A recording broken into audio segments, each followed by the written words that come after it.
what should either side. Because local governments don't have enough funding in our world, they also don't have enough funding in their world either. Because their local governments, even if it isn't being done by town boards, we still have to make decisions about the sewers, the hospitals, which they say they don't have enough money for. So that limits their own impact. A lot of the things we're talking about aren't actually that expensive. For example, building a hospital in a local area actually doesn't require as much money as they're making out. And many of these are decisions which could be made but not being made. And I'll tell you why they're not being made later. First question, do people have enough knowledge? We get told people can't conceptualize the long term. I think they massively misunderstand the developing world when they start saying people only care about things like playgrounds. This is not the US. I think the biggest issue with the country we're talking about is a lot of the issues they're talking about only exist in the long term. A lot of the biggest issues for them on the ground aren't things like fun and entertainment and short-term things, but things like sanitation, healthcare, education. All of these are by nature long-term issues, right? So when you say people aren't going to be willing to wait 5 years for a hospital, the question, panel, is if there is no hospital in your area, which means all the children are dying, and the question is, are you willing to spend money waiting 5 years for a hospital on these short-term entertainment things which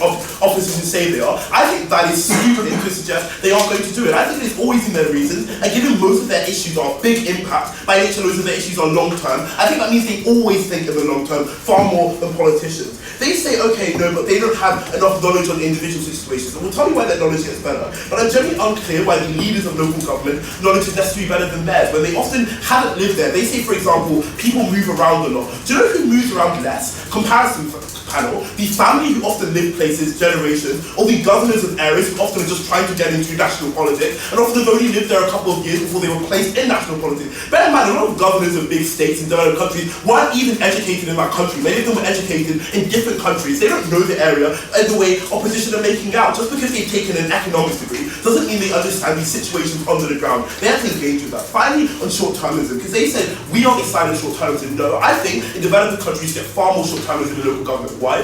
One, because you often get far more re-elections. So instead of there being stable democracies, means you can be like, there's often definitely going to be 5-year terms. Often developing countries are far more volatile. There's far more re-elections, far more people get pulled on things like corruption charges, which means actually you get elections happening often around every 3 years. That means you're always incentive if you think about your re-election. That is the worst you can do for short-term planning. We think families on the ground are far more likely to think about the future as opposed to the past. So weighing this panel, I think we give you far more structural incentives where people on the ground are going to think about the long term and think about what is best for the community which they want to raise their children in. The leaders who often are willing to use, who are largely often just using this to move ahead. Okay, I want to talk about why it changes their incentives declining. Because we say currently there is a massive incentive to centralize power. Why?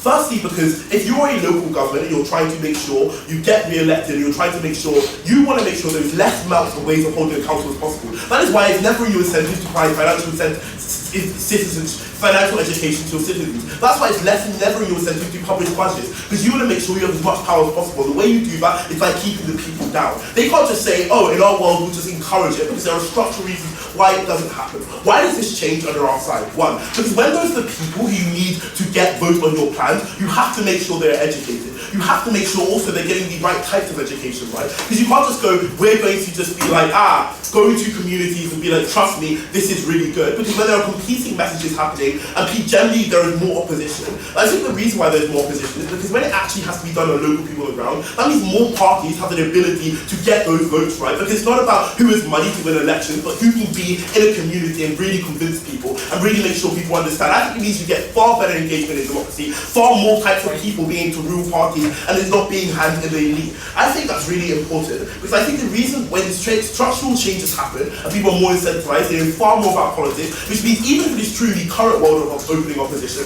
that you maybe don't have the information, the only way to make sure they have the information is through this. I think that's why this is important, is because when open opposition say elections are enough, but they also talk about the people who are undocumented, who can never contest any elections, the people who live in slums. It's their side who currently say there is no incentive to ever get those people engaged in the political process. It's only on our side you have to reach out to everyone, because it's about the number of people who can get votes for your policies. I think in their world, elections are never going to be enough, and people don't, there's never going to be structural incentives to make sure those elections are free and fair. There's never going to be the structural incentives to make sure people have the education in those elections. Decline. I want to talk about national politics, because I think Luke talks about this, we get zero response.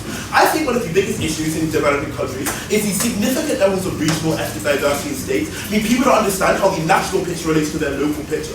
I think this changes for a number of reasons. Firstly, by nature, local politics impacts national politics, right? So, for example, the difference is now when you're talking about local issues, they have to go, the reason we only have X amount of money is because of what's happening nationally. It's because of what's happening in our national political landscape. I think that by nature means people are far more aware of the national landscape, because when you educate people locally, you also have to talk about how local and nationals interact. Not just how local and nationals interact, how areas around each other interact. So when you're talking about, for example, building hospitals or building roads, it's often from in one local area to another local area. So it's about how those local areas interact. I think we get far better. I think that's better for specific groups in the state. Firstly for women, because a lot of women have cultural power, but not political power. So for cultural reasons, they're never going to hold office. But they often are the people who are the community organisers, the people who have often run education programs. So when these politicians are going into the ground, those are the people they have to engage with. I think this gives women in developing countries who often aren't likely to hold office themselves far more power, because they are the ones who need to convince people. Because for a number of reasons. Firstly, because the nuclear families are a lot more broken down. So they often tend to be mothers of the community as opposed to mothers of the nuclear families. Often they're the ones who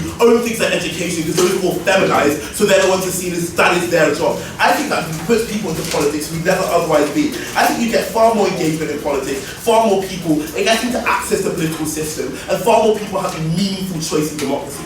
I think opposition to women's debate has to explain why under the current system, people are going to ever get the information they need to make meaningful decisions and make their life better, and why we're ever going to need structural incentive of governments to do this. Until they prove this to you, they can't win. Proud to oppose.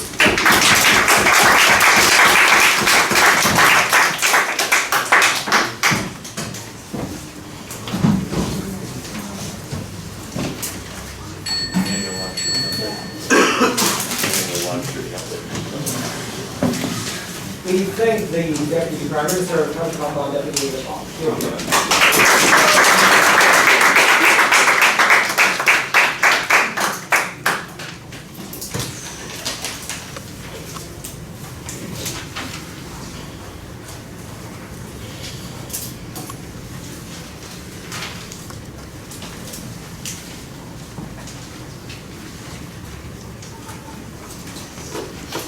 I have studied economics and I have no clue how much the metro system could cost. I assume an average person in Mumbai also doesn't have a clue how much the metro system could cost. And politicians know that average people don't know how much metro system will cost. And this is an exact incentive why you never want to educate any person on financial understanding how much the metro system could cost, because then you can lie to them.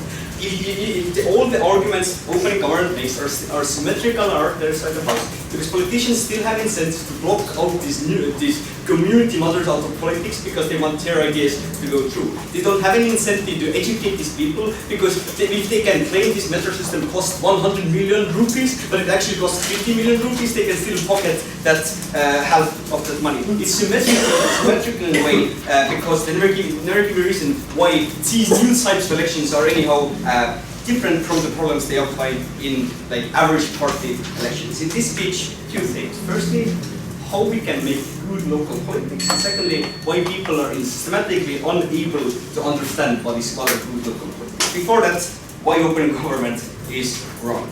They say people care about long-term things. Firstly, it might be true in some sense, but they don't understand. This average people, or it's very hard to understand what is a good long-term policy. It might be true you want to have a hospital in your area, because then it makes you get long-term health care. So you want that one small hospital in your one small neighborhood. But good long-term policy is to have a city-wide hospital network. This is something that's much harder to understand. You can think that we want long-term transportation solutions. So you vote for a bus that goes downtown, but you don't care about the 15-year project for metro system. And secondly, if that is true, that people only care about long-term projects, they wouldn't elect short-termist politicians as opening government wants you to believe. So if it's true that every politician wants to be short-termist to get re-elected, the reason why they want their short-termist to get re-elected is that people care about short-termist solutions, and therefore they can vote for short-termist elections. So they can't say that people at the moment vote for short-termist elections, but once we have this new way of voting, everybody only cares about long-terms. Obviously, contradiction. And like, all the we get better politics, we have reasons to educate. Firstly, they're symmetrical with today's elections because presumably, if you want to have good political, if you say I have a smart plan, and people should acknowledge your smart plan, therefore you already have an incentive why you should educate your people, because it doesn't change easy to vote on specifically on that budget or generally on your policy platform. Therefore, if that is true, there is such an incentive, it will happen on both sides of the house. Then they said there's bias towards kind of. Prime Minister says some people are trapped out of democracy. Presumably, these same people would be trapped out of these budgetary elections as well, and therefore they will never get any of the benefits of their other house. Other rebuttal is going to be thrown in my own case. So what is effective local politics? You need three things. Firstly, you need long-term thinking. You need metros or buses, and you need to understand long-term changes. For example, people who Mumbai at the moment might understand what is their situation at the moment, but they don't understand there are 500,000 people coming into that city every year, and therefore the situation will change in 50 years massively. Politicians have incentive to care about these things because they care about long-term changes, because parties want to be in power not only in short term, but also in long term, and we're going to talk about it later on. So the point is, even to understand your situation at the moment, it's hard for you to understand how the city will change in 15 years. You don't have enough information, and you don't have the long-term vision on it, because your own lived experience is that I want to go to the city fast, and so you're going to vote for a bus. It's unlikely they're going to vote for a metro network that might come about in 15 or 20 years, because these kind of things stateside. Secondly, you need central planning. For example, you need to understand how sewage systems and water systems interact with each other, and how and what type of projects you want to have. You need to understand that how metro networks and bus networks interact with each other, and how you should plan them centrally. It's unlikely that average people will vote for projects that are well centrally planned, because they don't have the central vision. It's exactly the same with hospital networks. It might be good for you to have very nearby hospital, but on net average in that city, it's better if everybody will have hospital access, and therefore one centralized hospital network system where every person is a bit kind of farther away from average hospital, but this hospital is much bigger, therefore many people could get access, is better. People are unlikely to have this kind of central planning. No, and lastly, prioritization. All the projects always are going to be to the place where there's highest population, because voting works in that way. Parties have different type of incentive because they want to avoid chaos in other areas as well. So places that already get kind of lots of funding because they have lots of people in there always can vote budgets in a way that all the funding goes to these areas, and therefore all the other areas are going to be left out. Parties have different types of incentive because they want to be in power in long term, therefore they have incentive to avoid chaos also in places where there are not that many people. Because if under your party rule, many people die because they don't have sewage system. People who vote against you are not only in that small neighborhood, but also in other neighborhoods as well, because you seem incompetent because you can't build sewage systems. People don't understand these types of things because they only care about their own lived experience and not others. Closing. So obviously we have equal resources on either side of the house. Currently local governments have economic advisors that will be equally available to people making these proposals and commenting on the ones that have been made. Yes, some mistakes will happen, but it is not, they are not completely clueless, and definitely not more so than politicians currently.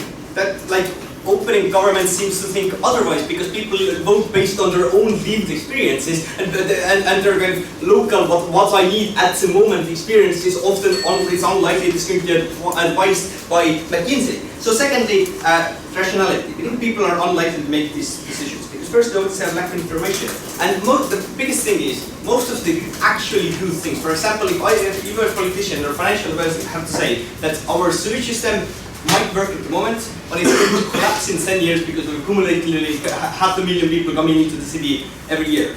These things are not very sexy to campaign on. It's very hard to get campaign on such issues, because firstly people don't feel the pain in the moment, because it might be fine at the moment, and secondly the impacts might not be only on them, but also in areas where there might be less population. We're unlikely to get ever these types of change, and if 90% of the budget goes to that kind of new type of budget, cities are never going to be able to do anything preventative, because most of the kind of collapses of infrastructure need to be ahead of time, and people don't understand such issues. Because it's true, if at the moment you don't feel the sewage system or water system is bad, then you're not going to vote on that issue that it's bad. But we want to avoid the collapse of these systems, and you need to have long-term central planning to do that. Very happy to oppose.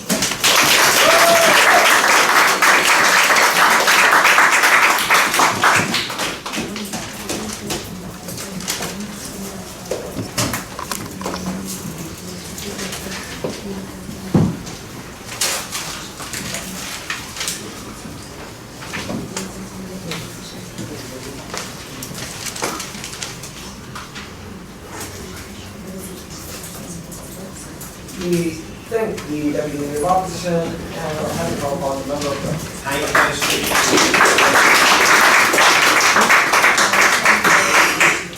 the member of government doesn't want to.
we're happy to call upon the member of office.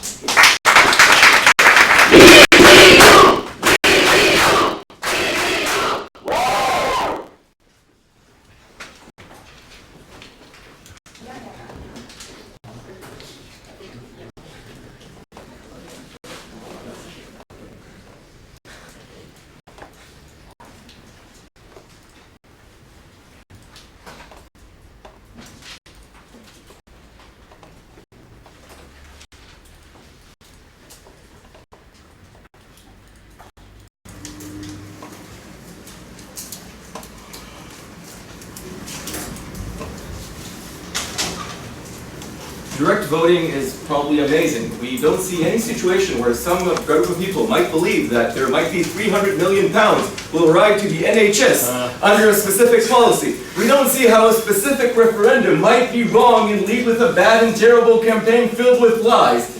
That's a bit odd stance, and we think that if it's happened in a very developed country, in the developing world, it's probably tenfold. What I'm going to do in my speech is, first of all, explain to you why, yes, these exact campaigns that are harmful will likely to be very effective on specific people, but also I'm going to take on the Brexit example and say, after you voted for something, it becomes terribly binding, and then when everything goes to shit, and it happens a lot in the developing country, the long-term process is no way to be fixed, and you're digging yourself deeper and deeper into a hole. Second, if we can get to something that was missing, why politicians are actually pretty good, or at least decently enough, points of reputation. No, terrible campaigns exist on both sides of the debate. As I clearly said, if terrible campaigns can exist in England, I don't see why it's not likely to be existing in a developing country, when there will be people who will try to sell them bad things. There will be people who promise them, yes, of course, this hospital, factory slash will give you lots of money, and it will be very, very successful. The problem is once they voted for that, they're stuck with that vote, and then, our Brexit. Secondly, about the idea that people don't vote for the politician, but vote for the image of them and not for the policy. Again, that asserts that we want the people to actually decide on specific policy. We don't see why they should do that. What would they want? It's actually to vote for the image of the person, vote for him, and hold him accountable, and let him make sure that things are good, and I'll explain why he will do that. Let's start with my speech. So, look, let's talk at the first level and a bit more engaged. So, we got a bit of the fact that you need long-term thinking, but not really on why we don't have the capacity to long-term thinking. So first off, no, yes, it's the lack of proper education, but more so. Look, as CG already said, there is the idea of mindset. When I'm in a mindset where I always have to work a lot of extra hours, when I'm in a mindset where, yes, I don't question things as much, I am not in the mindset to start questioning when someone tells me this is something that is expensive. Secondly, as I asked in the POI, even very educated people think that numbers and math are scary. It seems to us to be something above us. It means something that is bigger than us. It's something that we can't relate to, and it seems very difficult to engage in the making. Why is this critical? It means that I am very susceptible to specifically bottom lies. I am specifically susceptible to someone telling me, ignore the numbers before that, don't look in the entire budgetary requirement, plus, minus, that's the big math. But in the end, 100 million euros, that's what you get. And that's the point where people are very susceptible to more lies. So, again, the Brexit example, but even then, I'm not able to take in the other examples in the bigger scale because I don't have the time, I don't have the ability to do that. So I can't take on the ideas that maybe, for example, the river might give me, but there are externalities such as my river being polluted, and I won't have access to water. These are things that you're not able to take into account, but there are so many things to take in scale, and especially in a developing country, people just don't have the time to sit in town hall for hours on hours to get to the minutiae of the agreement, and they're likely to vote to lies that just sell them a very positive bottom line. But the real problem, and that's where the long-term damages actually happen, is afterwards when it's binding. Because after you vote that, in a normal situation, in the political system that we have, the politicians start negotiating terms. They see, for example, if another hospital is being built right next to that because another town hall voted, then maybe we should stop this project in the middle. They're able to say that, for example, there needs to be changes because the budget was exceeded. They need to make changes according to that. What happens is there is no capacity to re-engage the conversation about that because it's so large scale and now it's not about the project as a whole, but to specific details within the project, and there is no one that is capable of doing that and take that, and of course the politicians can't take that because they can't take back what the public has already voted for. Okay, so what does it mean? It means that what we get is that we're stuck more and more within projects that are massively damaging to our economy.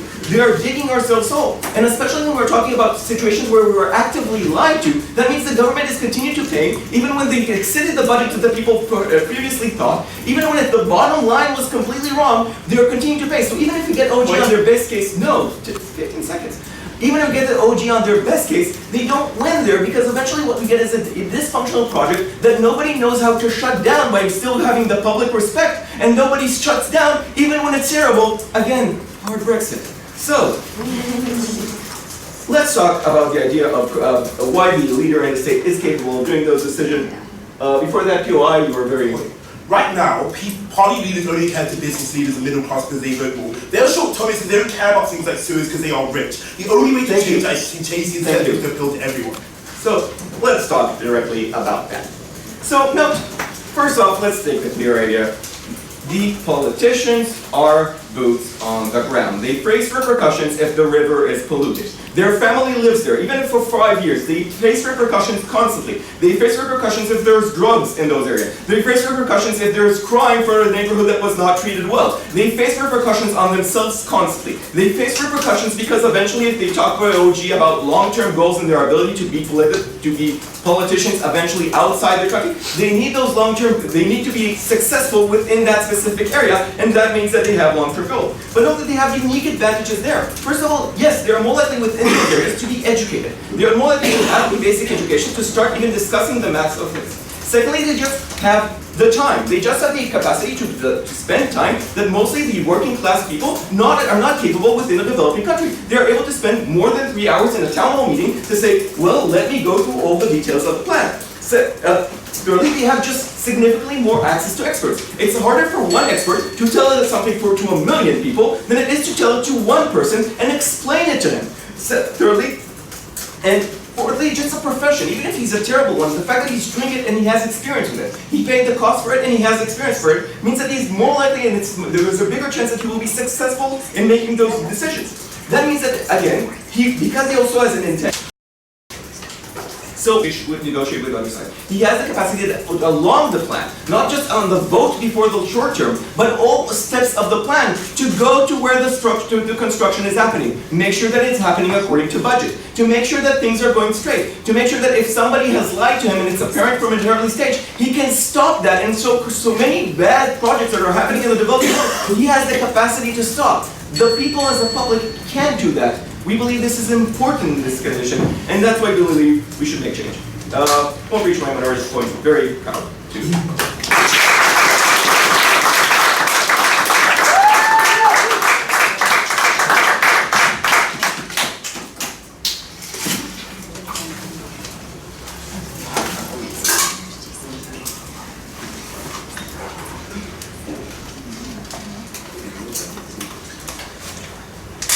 We thank the member of opposition to conclude the case for side government, or how we call on the government.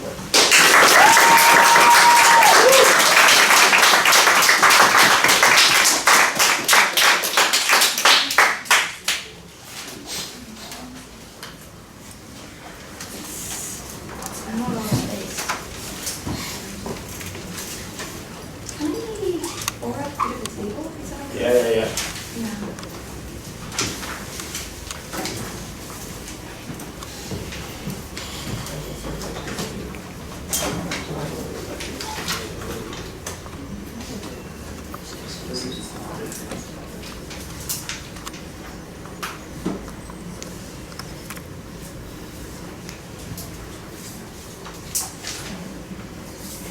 And I'm okay with being streamed. Hello, people with the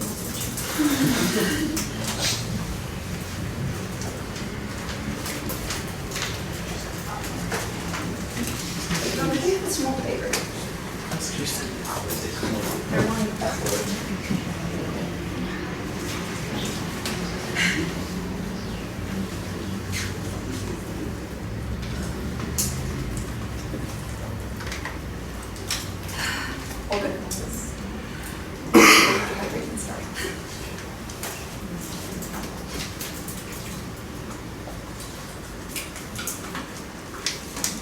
Extension gives you several crucial mechanisms to just know, one, realistically how actually these proposals work and how is funding allocated. The fact that the most popular field projects within budgetary constraints are probably the ones that get funded.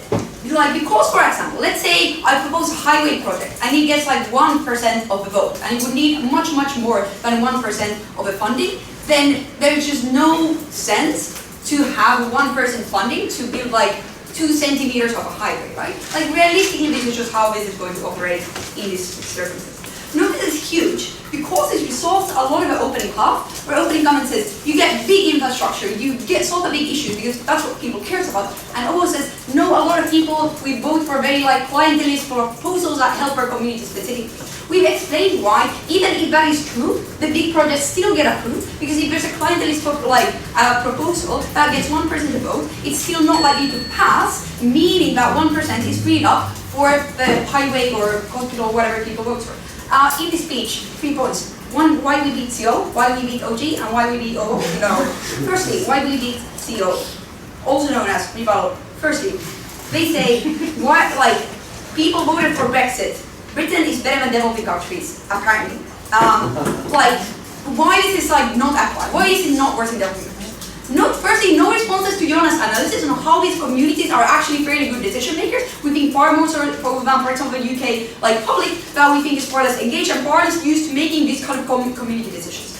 Secondly, nobody in Brexit paid projects that were specifically made by politicians who had huge propaganda machines, who liked their people, who have the credibility. That is way harder for me to do than Boris Johnson to do, because Boris Johnson went to Oxford and people believe him for some reason. Secondly, Nova projects and campaign to win funding.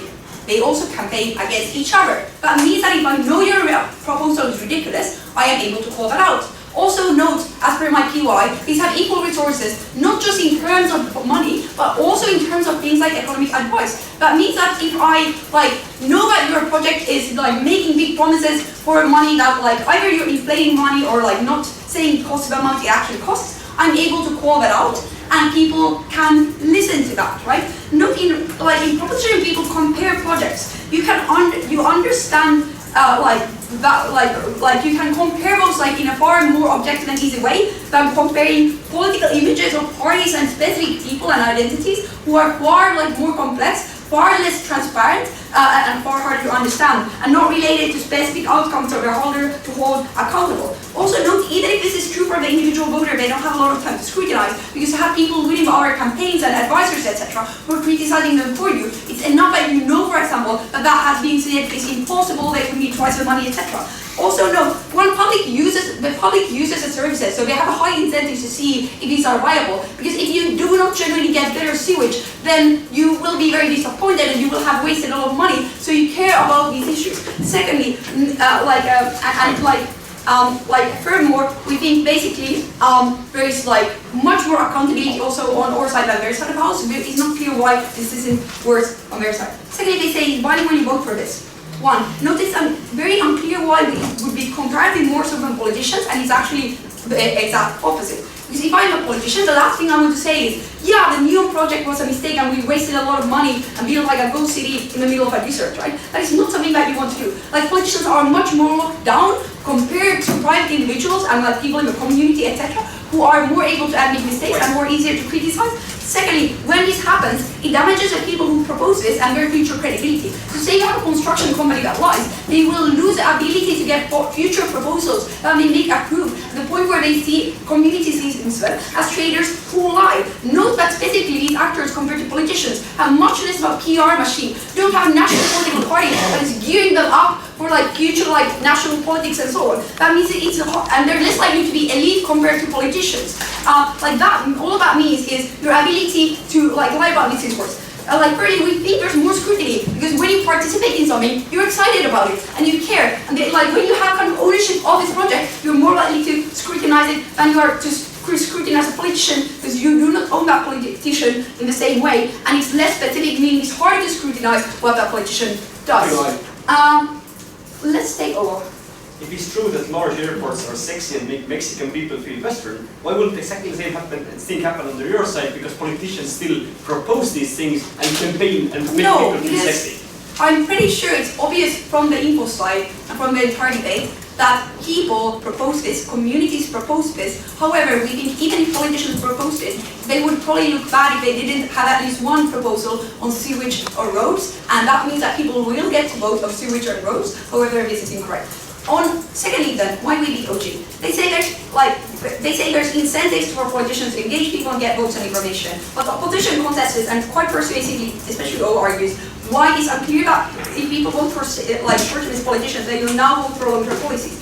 This is very true and fair criticism that Pauli takes it over OG. However, the owner resolves this uniquely. Why? Because one, he explains why even well-meaning politicians, even if I am a politician, need to differentiate yourself from political competition. Those become campaign promises that are highly visible, because the thing is, everyone promises less blackouts. Everyone promises better hospital. Everyone promises better roads. That means that you cannot win these elections usually if you're only promising those things, because everyone's promising them. That means you're held accountable to them less. That means even if you have expertise and you have all the advice, you are not able to use that advice effectively, because you will have seen us having failed your voters when you do not build that airport, but not when you do not fix the sewage system, right? Secondly, he engages with OO's material on center planning and splittering, which leads me well to why we are beating OO. They say in these central planning, firstly, note that the planning happens and budgeting happens on the same level on either side of the house. It is at the level of a neighborhood, it's on their side as well. It is on the level of megacity, it's on our side as well. But also note that you do not need the majority of all voters. You need enough to pass, and wide infrastructure projects benefit more people. You need wide to get a mass compared to short-termist projects, even if there's people who are more excited about those. Note furthermore, there's no kind of response to kind of the material that Jona has brought to you. We think, note also politicians uses public services much less than average people. You often have your own generator. You often can access private healthcare while the average person cannot. We think this is something that uniquely makes these countries better, makes you able to get the things you need in order to live a better life. Propose.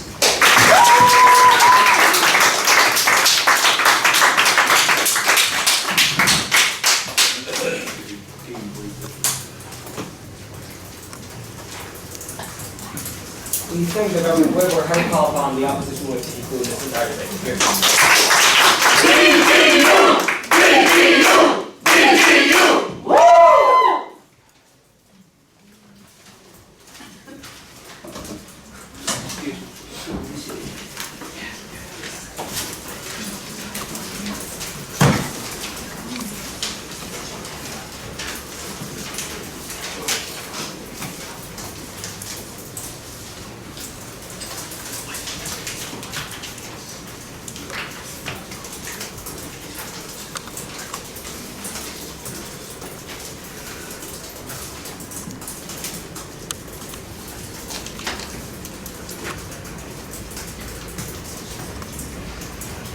So 4 things.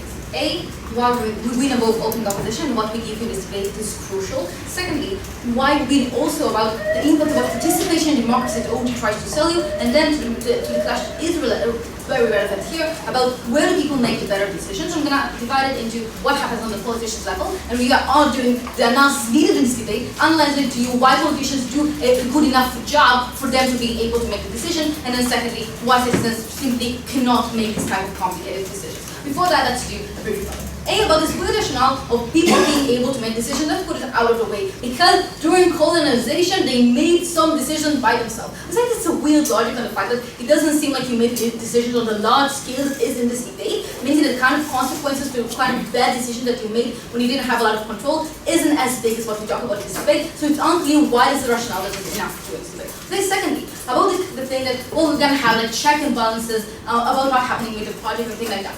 Let's understand the question of responsibility. Let's say the following. Currently, while big project happening and politicians will vouch for big projects on the other side of the house, we say the question of responsibility is crucial. Because when a politician is the one vying for a project, when it's a project that he is responsible for, you're more likely to have checks and balances within those politicians. The change is the responsibility moves to, let's say, the citizens, that they're the one making the kind of choice, and they're less likely to do this kind of criticism on the project and what is happening. And we say any kind of construction project and things like that have less accountability than any kind of politician that you cannot choose, that you will not choose again if he did a bad job. So we say on the level of responsibility, moving it to the citizen and to the construction company leaves more bad decisions happening on the ground than having it on the hands of the politicians.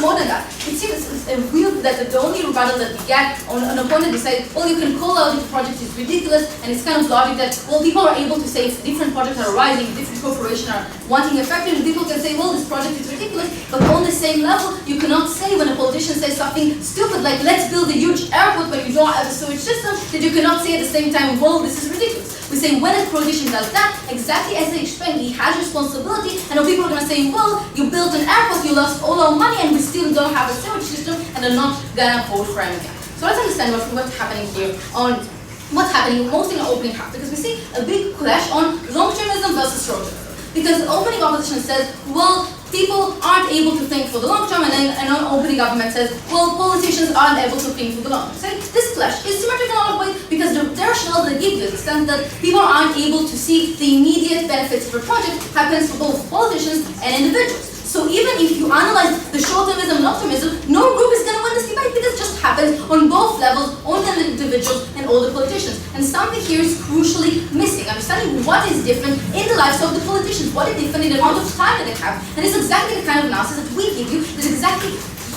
breaks this kind of symmetry and explains to you what is the actual difference between the politicians. And instead of more than that, the kind of impetus we give you in this debate are crucial and both, again, are responded to. We say, A, just the sense that even if they make, let's say, a good decision on the first, they voted for the right project, when we say that sometimes what happens in the law process, the project sometimes fails, that you have a bad construction company, that you have projects that on the long term might not be as something that we can, because of the way of the motion, you are bound to this project, and just on the sense that we say that the politicians are more able to change different projects, it is already a big impact that happens in this debate, and more than that, we exactly explain to you how the campaigns actually work that lead you to do the kind of bad choices that have nothing to do with the long-termism and short-termism that happens here. No. So let's understand what happens briefly on the kind of participation in democracy that you might buy from opening government is also responded is missing.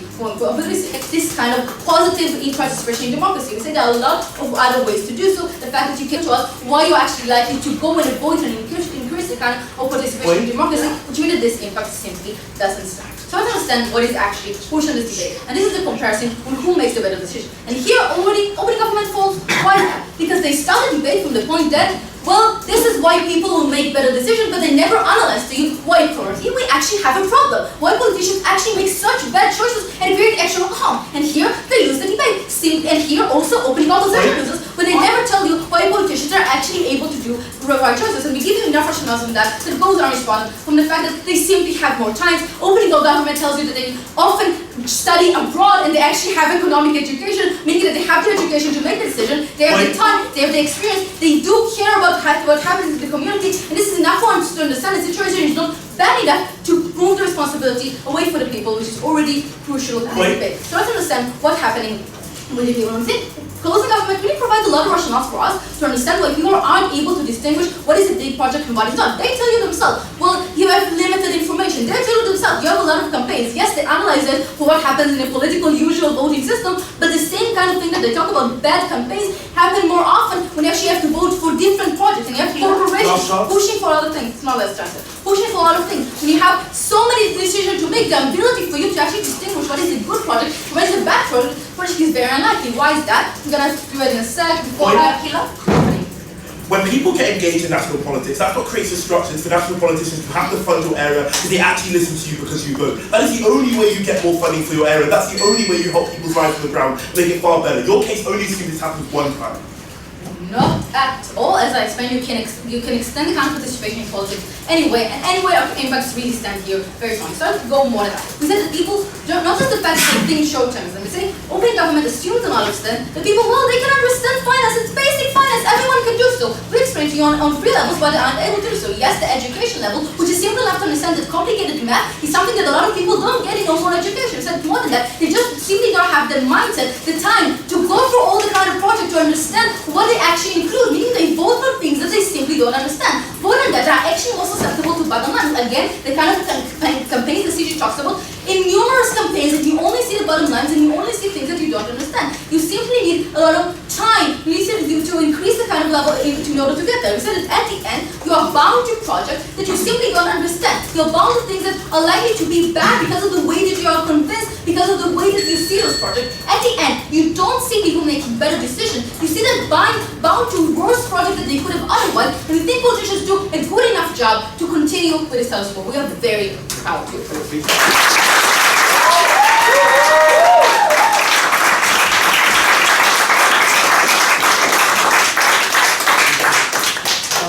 So I thank the opposition, but let's have one more round of applause for all the speakers.